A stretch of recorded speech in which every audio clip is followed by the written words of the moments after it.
Kim Chu lantara na ang tinatagong relasyon nila ni Paolo Avellino. Nakauwi na nga si Kim Chu galing sa kanyang naging Australian tour nitong mga nakaraang araw.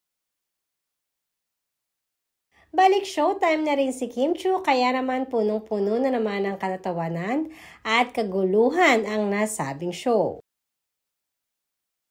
Madaming mga Kim Pao fanatics ang nakamiss kay Kim dahil ilang araw din nating hindi napanood si Kim sa Showtime.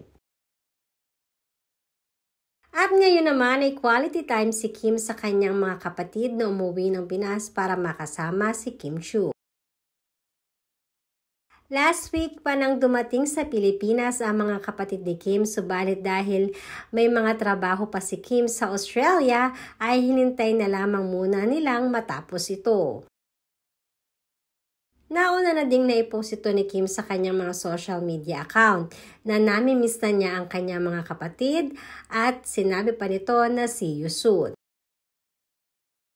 Ganun pa man, madami ang nakapuna na kahit nga hindi magkasama sina Paolo at Kim Chu sa iisang show ay para bang magkasama na rin sila. Yan ang puna ng mga followers na nanood sa show ni na Paolo at Kim Chu. Kasi naman, buong show ng bawat isa ay bukang bibig nila ang kani-kanilang pangalan na talaga namang ikinakilig ito ng napakaraming audience. At ayon na rin sa mga netizens, dapat nga daw di umano next time ay magkasama ng gumawa ng show itong sina Kim Chu at Paolo Avellino.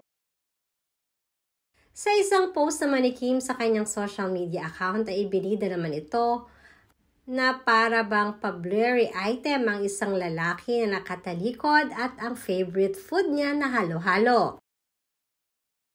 Madaming netizens naman ang kaagad na kinilig dahil ayon na rin sa mga ito ay halatang si Paolo Avellino ang naka-blur na picture sa post ni Kim Chu.